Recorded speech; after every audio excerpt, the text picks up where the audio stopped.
Bismillahirrahmanirrahim. Assalamualaikum warahmatullahi wabarakatuh. Saya Muhammad Aldo Chandra Ramadan dengan NIM 122703020.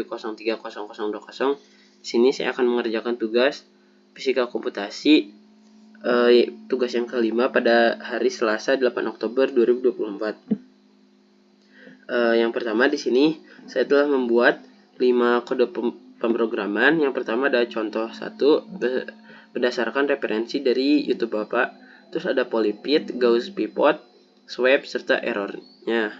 Nah, di sini yang pertama saya akan menjelaskan terlebih dahulu kelima kode pemrograman tersebut, lalu uji coba, serta menghasilkan grafiknya.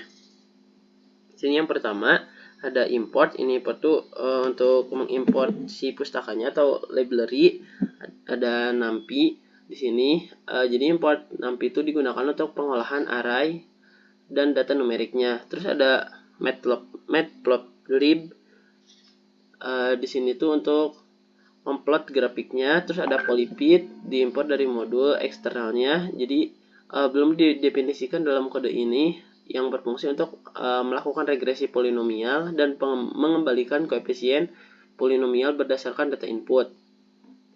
Nah, lalu di sini ada X data serta Y data. Untuk X datanya merupakan itu adalah array yang mewakili data waktu dalam detik, lalu Y-nya ini adalah array yang mewakili data kecepatan dalam meter per second. Lalu di sini jadi keduanya tuh berupa data numerik yang akan digunakan untuk melakukan regresi polinomial. Lalu ada perulangan while true. Di sini programnya tuh untuk menjalankan perulangan yang terus berjalan sampai penggunanya tuh memasuki input yang salah atau ada syntax error. Misalkan jika inputnya tuh tidak valid dalam kode pemrogramannya. Lalu di sini ada memasukkan orde polinomial di sini. Jadi programnya tuh meminta untuk penggunanya memasukkan kode orde polinomial. Nah, yang digunakannya tuh untuk regresi. Misalnya, jika pengguna memasukkan M sama dengan 2, maka regresi polinomial orde 2 akan dilakukan, yaitu fungsi kuadratnya. Lalu ada regresi polinomial di sini yang merupakan polypix data X, Y data, serta M. Melakukan regresi polinomial untuk mencari koefisien polinomial berdasarkan data input dan orde polinomial yang dimasukkan. Lalu di sini juga ada koefisiennya tuh dihitung dari regresi yang ditampilkan di layar. Lalu program juga menghitung standar deviasinya dari regresi untuk menunjukkan seberapa baik polinomial sesuai dengan data dengan menggunakan std coef X data Y data di sini. Lalu untuk plot data polinomial, variabel X1 dan X2 adalah batas minimum dan maksimum dari data waktu X data. Dx di sini adalah jarak antar titik dalam plot grafiknya. Lalu program membuat array X untuk plot yang mencakup rentang dari X1 hingga X2 dengan interval Dx. Lalu di sini Y-nya adalah nilai polinomial yang dihitung berdasarkan koefisien polinomial yang ditemukan sebelumnya. Jadi untuk dalam perulangan for, itu adalah perulangan nilai Y dihitung dengan rumus Y sama dengan Y di sini sama dengan Y plus koefisien I kali X kuadrat pangkat 2I. Nah, di sini ada PLT plot. Di sini menampilkan grafik data asli, X data, dan Y data sebagai titik serta grafik hasil regresi sebagai garis. Lalu ada visualisasi grafik, yaitu untuk judul grafik adalah grafik kecepatan versus waktu. Di sini sumbu X-nya juga serta sumbu Y diberi label kecepatan serta waktunya. Terus di sini legend, di sini legenda ini menunjukkan perbedaan antara data asli dalam bentuk titik dan kurva polinomial hasil regresinya. Nah, lalu di sini ada penanggangan error. Jadi jika pengguna memasukkan input yang salah, misalnya tuh format input datanya itu tidak benar, maka programnya akan menangkap sintaks error dan menghentikan perulangannya. Lalu ada pengakhiran program. Jadi setelah semua operasi selesai, program menunggu hingga pengguna menekan tombol untuk keluar. Jadi inputnya tuh finished, press return to exit, seperti itu.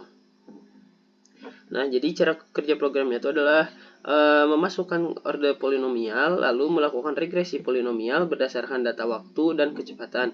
Jadi hasil regresinya itu ditampilkan berupa koefisien polinomial dan standar deviasinya. Nah, lalu grafik data asli hasil regresi polinomial akan ditampilkan. Jadi ketika order 1 atau order 2 nanti akan menampilkan si grafiknya. Lalu prosesnya ini tuh diulang sampai pengguna itu berhenti. Jadi untuk contohnya nanti akan di akhir. Untuk selanjutnya saya akan menjelaskan kode pemrograman yang kedua, yaitu mengenai polypidnya. Untuk polypidnya tuh yang pertama ada polypid xdata. Ini seperti biasa ada library, numpy, math, serta gauss pivotnya. SQRT itu adalah akar kuadrat, akar pangkat setengah, terjeros. Di sini ada polypid x data y data m. Fungsi ini untuk menghitung koefisien polinomial yang paling sesuai dengan data. Lalu stddev c x data y data. Fungsi ini itu untuk menghitung standar deviasi antara polinomial hasil fitting dengan data aslinya. Lalu untuk penjelasan polypid x data y data m ini, jadi tujuannya itu untuk menemukan koefisiensi polinomialnya, seperti itu.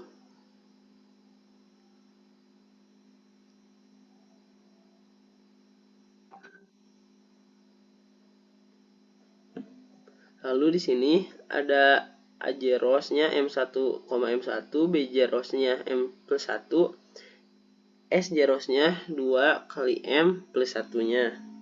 Seperti itu. Jadi untuk detail per barisnya tuh matriks A sistem persamaannya dengan ukuran M plus 1 times M plus 1 yang akan diisi dengan koefisien dari polinomial. Lalu vektor B pada vektor yang akan diisi dengan jumlah dari hasil kali data Y dengan faktor-faktor dari X. Lalu di sini ada S, J ROS-nya itu 2 kali M plus 1, yaitu untuk vektor berisi jumlah hasil perpangkatan X digunakan untuk menghitung elemen-elemen dalam matriks A persamaan normal, seperti itu. Lalu di sini ada loop pertama. Nah, untuk for I in range ini 1n x data. Lalu ini tuh untuk setiap elemen data dalam x data dan y data, program itu menghitung nilai b dan s yang kemudian digunakan untuk membangun sistem persamaannya. Lalu yang loop kedua ini adalah for I in range m plus 1. Di sini elemennya tuh elemen-elemen dalam matriks A diisi berdasarkan hasil penjumlahan S dari loop sebelumnya. Terus ada return, Gauss, pivot. Ini tuh setelah metrik A dan vektor B terbentuk sistem persamaan A, C dot C sama dengan B-nya itu diselesaikan dengan menggunakan metode eliminasi Gauss dengan pivoting parsial yang ada di fungsi Gauss pivotnya. Maka hasilnya adalah koefisien polinomial C. Seperti itu. Lalu ada fungsi std C x data y data. Pythonnya tuh seperti ini sampai dengan sigma di sini, return sigma. Jadi tujuan dari si sistem fungsi kode pemrograman itu untuk menghitung standar deviasi antara nilai-nilai yang diprediksi oleh polinomial dan nilai-nilai data asli. Jadi untuk proses kerjanya tuh yang pertama ada eval poly c, x. Ini adalah fungsi internal yang menghitung nilai polinomial untuk suatu nilai x berdasarkan koefisien c yang diperoleh dari regresi polinomial. Lalu yang kedua ada menghitung jumlah perbedaan kuadrat antara nilai y asli dan nilai polinomialnya. Untuk data nilai x dalam x data, program menghitung perbedaan antara y data, nilai data asli, dan p x data i, nilai yang diprediksi oleh polinomial, lalu mengkuadratkan perbedaannya.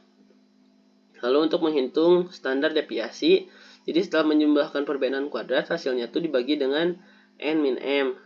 Seperti ini, n min m. Maka jumlah datanya itu dikurangi orde polinomial dan kemudian diakarkan untuk mendapatkan standar deviasi.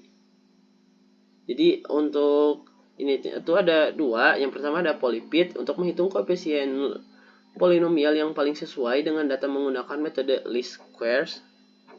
ini sampai Gauss pivot ini dari polypid, lalu ada stdep sampai dengan return sigma ini adalah untuk menghitung standar deviasi yang menunjukkan seberapa baik polinomial tersebut sesuai dengan data asli.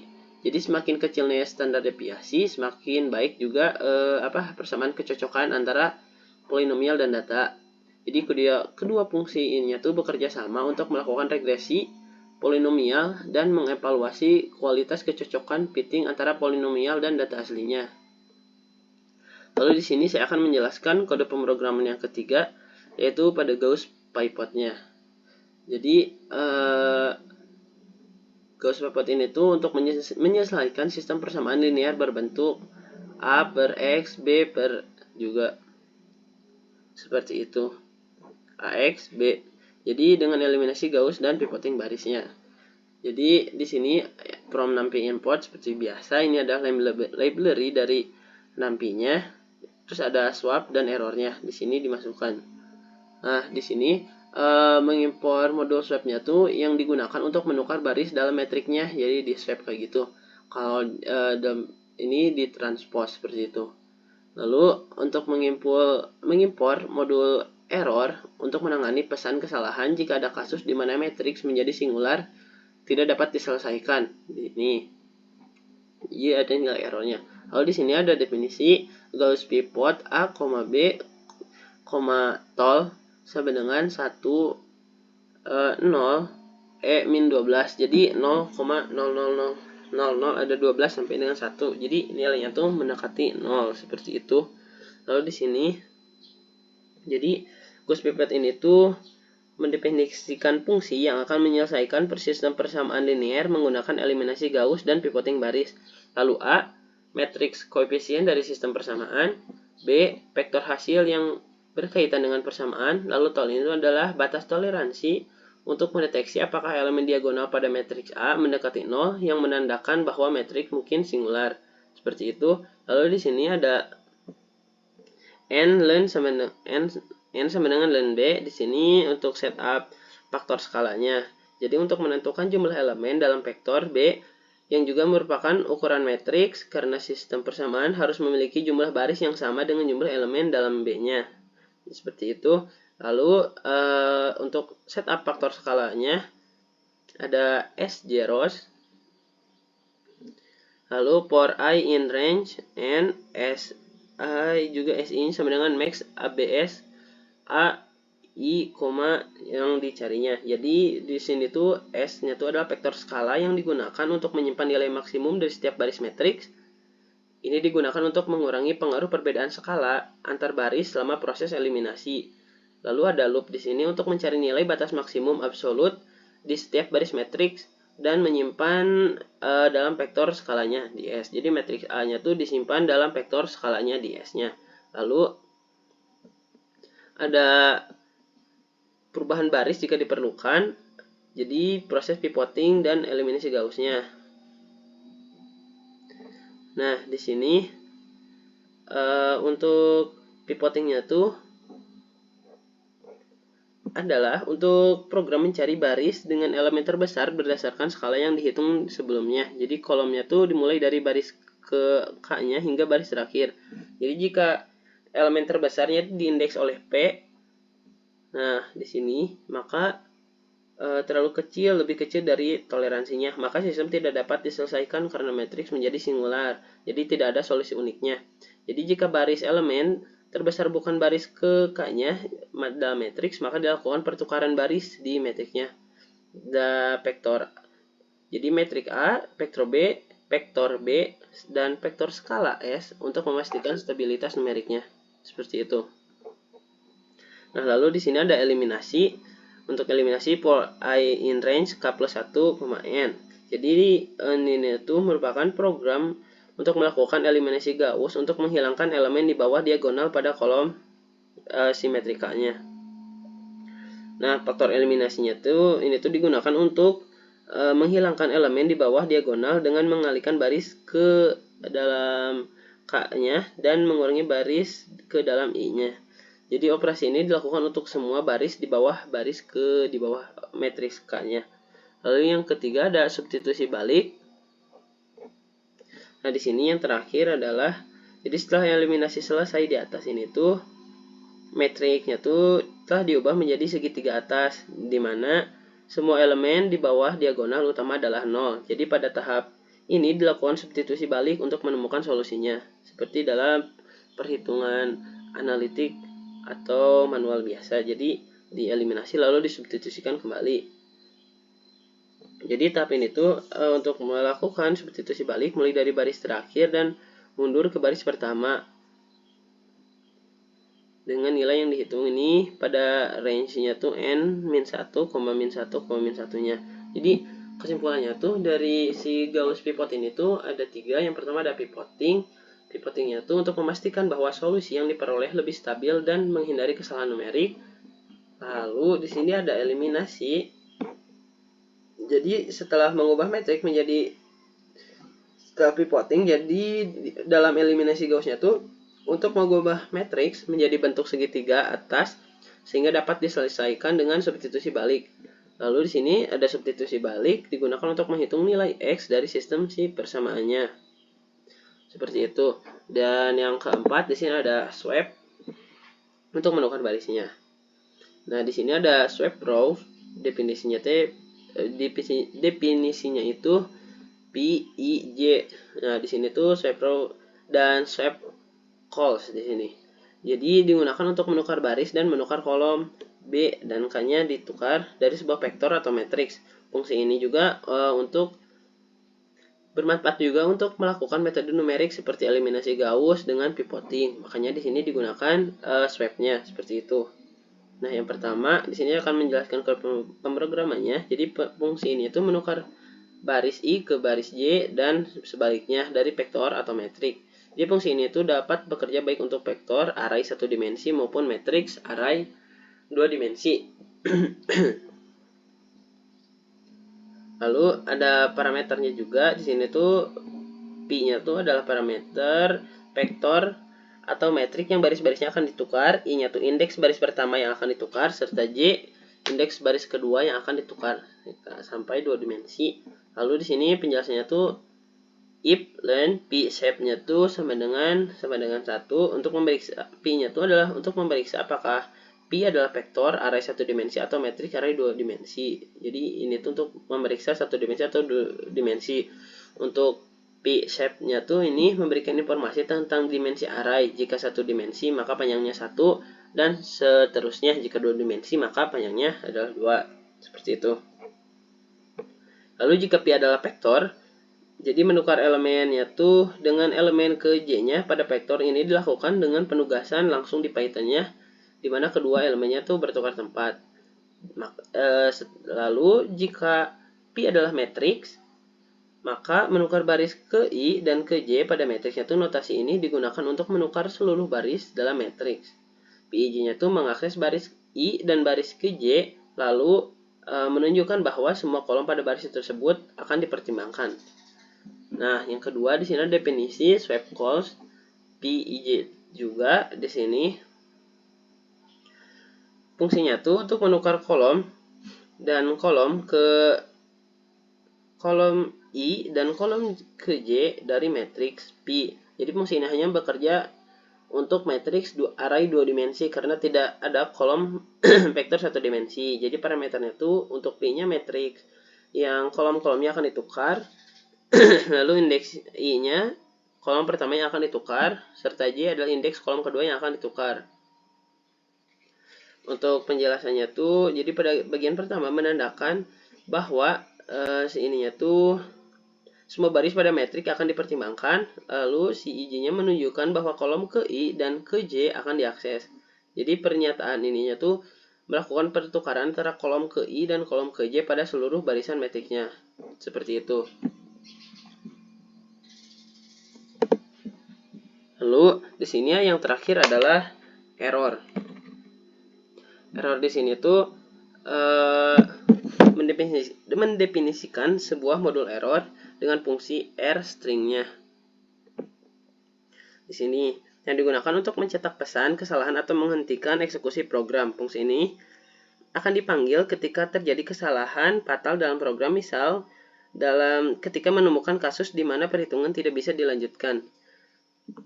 Yang pertama ada import SIS library-nya, modul SIS yang menyediakan akses ke beberapa fungsi sistem tingkat rendah seperti SIS exit yang digunakan untuk menghentikan program. Lalu ada definisi R string. Di sini untuk mendefinisikan fungsi R yang menerima satu argumen berupa string. Argumen ini adalah pesan kesalahan yang akan ditampilkan ketika terjadi error seperti itu. Lalu ada print string mencetak pesan kesalahan yang diberikan melalui string ke layar. Lalu ada raw input untuk press return to exit. Untuk menunggu input dari pengguna sebelum melanjutkan, pengguna harus menekan tombol enternya. Jadi seperti itu. Lalu ini dilakukan untuk memastikan bahwa pengerjanya itu melihat pesan kesalahan sebelum program benar-benar berhenti. Seperti itu. Jadi catatannya tuh dalam versi Python-nya tuh fungsi raw input digantikan oleh input. Jadi jika menggunakan Python 3 seharusnya ditulis sebagai input press return to exit seperti itu. Dan yang terakhir SCS exit untuk menghentikan eksekusi program. Fungsi ini secara langsung mengakhiri proses yang sedang berjalan. Seperti itu. Mungkin saya telah menjelaskan kelima kode pemrograman tersebut. Di sini saya akan uji coba pada contoh satunya.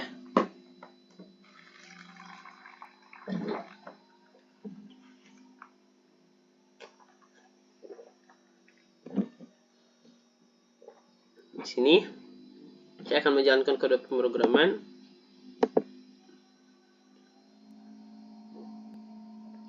Untuk interpolasi Newton-nya tuh minus 202 dan seterusnya. Metodenya tuh adalah regresi linear dan interpolasi.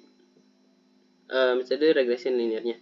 Di sini polinomial ordernya tuh misalkan saya di sini akan memilih 1. Maka di sini muncul grafik kecepatan versus waktu.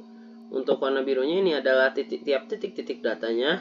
Untuk warna oranye itu adalah regresi polinomialnya atau gradien kemiringannya. Ini kecepatannya, ini waktunya. Lalu di sini kita dapatkan pada A0 dan A1-nya itu adalah 20,20. Maka standar deviasinya itu 0,0. Kita cancel lagi. Kita coba running kembali. Di sini ordernya tuh misalkan saya order 2. Maka untuk grafiknya akan tetap sama karena berdasarkan dari si persamaannya. Untuk ini arahnya tuh ada 2 dimensi. Ya, maka di sini koefisiennya tuh A0-nya 20, A1-nya tetap 20 sama seperti polinomial order 1. Dan yang ke A2-nya tuh adalah minus 0. Kenapa? Karena dalam proses ininya tuh hanya dibutuhkan A0 dan A1-nya saja. Akan dilanjut kepada polinomial order 3. Maka di sini grafiknya akan sama saja, 20 juga. Untuk ini 128. Maka untuk koefisiennya adalah 20,20 minus 0, minus 0. Demikian maka telah dibuktikan. Demikian penjelasan mengenai tugas kelima fisikal komputasi yang telah saya kerjakan. Mohon maaf atas kesalahannya. Wassalamualaikum warahmatullahi wabarakatuh.